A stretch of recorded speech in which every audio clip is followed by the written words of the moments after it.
Polytechnic, জেক্সপো এবং ভোকলেট first phase কাউন্সিলিংয়ের result 1 তারিখ।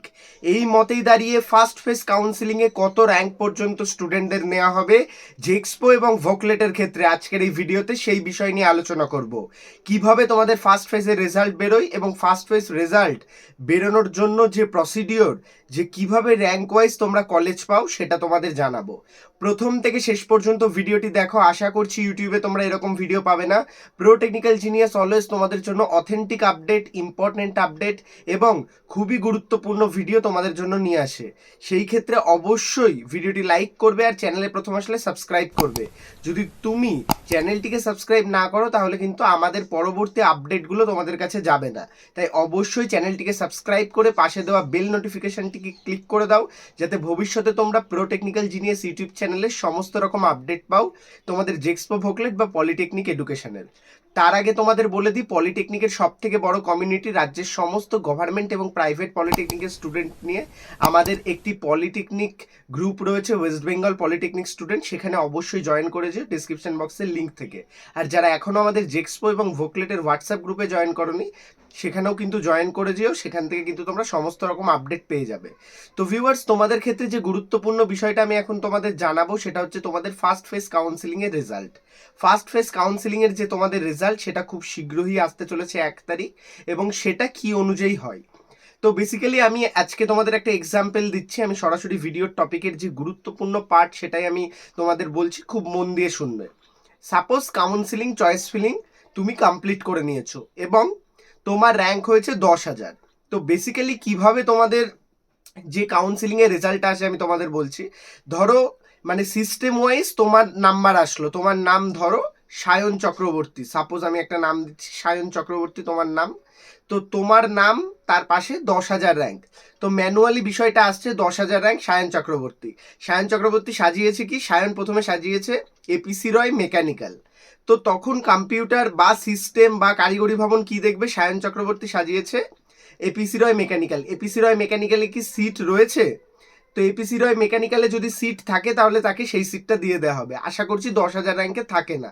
তো সেই ক্ষেত্রে তারা দেখলো যে 10,000 র্যাঙ্কে নেই, তো এপিসি রয় মেকানিক্যাল প্রথম চয়েসটা বাদ হয়ে গেল। আবার দ্বিতীয় চয়েসে আসলো। দ্বিতীয় চয়েসে সে হয়তো দিয়েছিল রানাঘাট গভর্নমেন্ট মেকানিক্যাল। 10,000 র্যাঙ্কে রানাঘাট গভর্নমেন্ট মেকানিক্যালের সিট আছে? নেই। তো এইভাবে তার চয়েসে দেখা গেল 7 নম্বর চয়েস যেটা দিয়েছে, সেই ক্ষেত্রে 7 নম্বর চয়েসে হয়তো সে দিয়েছে নলহাটি গভর্নমেন্ট পলিটেকনিকের অটোমোবাইল। 10,000 র্যাঙ্কে নলহাটি গভর্নমেন্ট পলিটেকনিকের অটোমোবাইল সে পেয়ে গেল। তো সেই ক্ষেত্রে তার ওখানে তাকে এন্টার করে দেওয়া হলো এবং তার যে অ্যালটমেন্ট সেদিন আসবে, সায়ন চক্রবর্তী র্যাঙ্ক 10,000, 7 নম্বর চয়েসটা পেয়েছে অটোমোবাইল নলহাটিতে। ঠিক সেরকম তোমাদের র্যাঙ্ক ওয়াইজ এরকম পরপর স্টেপ বাই স্টেপ তোমাদের কাউন্সিলিং হয়। ফার্স্ট র্যাঙ্ক যার থাকে সে কি সাজিয়েছে প্রথমে সেই অনুযায়ী তাকে কলেজ দেওয়া হয়। এইভাবে র্যাঙ্ক ওয়াইজ আসে। তোমার র্যাঙ্ক যদি 20,000 আসে তাহলে মনে রাখবে 19,999 র্যাঙ্কের পরে তোমার র্যাঙ্ক যখন এসছে তখন যে কটা সিট ফাঁকা থাকবে সেই যে চয়েস তুমি করেছো সেই অনুযায়ী তুমি যেতে পারবে। অর্থাৎ তুমি যদি 20,000 র্যাঙ্কে চয়েস করো এমন একটা কলেজ, সেখানে যদি সিট ফাঁকা থাকে তাহলে তুমি 20,000 র্যাঙ্কেও সেই কলেজটা পেতে পারো। অর্থাৎ এপিসি রয় যাদবপুর, যদি কেউ যাদবপুর না সাজায় এবং মেকানিক্যাল হয়তো যাদবপুরের কেউ সাজায়নি 20,000 র্যাঙ্কের পর্যন্ত, তুমি 20,000 র্যাঙ্কে সাজিয়েছো, তাহলে তুমি 20,000 র্যাঙ্কেও কিন্তু যাদবপুর মেকানিক্যাল পাবে। এই বিষয়টা কিন্তু মাথায় রাখবে। তো এইভাবে কিন্তু চয়েস ফিলিং হয় এবং কাউন্সিলিং অ্যালগরিদম আসে। ভোকলেটের ক্ষেত্রেও ঠিক এরকম। ভোকলেটের ক্ষেত্রে হয়তো কারোর র্যাঙ্ক এসছে 2,000, তো সে কি সাজিয়েছে, সে সাজিয়েছে হচ্ছে কেজি গভর্নমেন্ট ইঞ্জিনিয়ারিং কলেজ, সে সাজিয়েছে বর্ধমান এমবিসি, এই দুটোর মেকানিক্যাল সাজিয়েছে। তো তার র্যাঙ্ক যখন 2,000 এসছে তখন দেখা গেছে কেজি ইঞ্জিনিয়ারিং কলেজে সিট রয়েছে একটা, কিন্তু তার জেনারেল র্যাঙ্ক, তো তার জেনারেল ক্যাটাগরি, কিন্তু সিটটা রয়েছে এসসি, তখন কিন্তু সে সিটটা পাবে না। তো ক্যাটাগরিও কিন্তু ম্যাচ করতে হবে সিট অনুযায়ী। তো সেই ক্ষেত্রে এমবিসিতে গিয়ে তার হয়তো সিটটা ফাঁকা রয়েছে জেনারেল, তো সে 2,000 র্যাঙ্কে ভোকলেটে এমবিসিতে ভর্তি হয়ে গেল। তো এইভাবে এমবিসির অ্যালটমেন্ট পেয়ে গেল। তো এইভাবে কিন্তু তোমাদের ফার্স্ট ফেজ যে নির্দিষ্ট চয়েস ফিলিং অনুযায়ী কাউন্সিলিং হবে এবং তোমার অ্যালটমেন্ট আসবে, এবং অ্যালটমেন্ট আসার পরে তোমার কাছে 3টে অপশান থাকবে।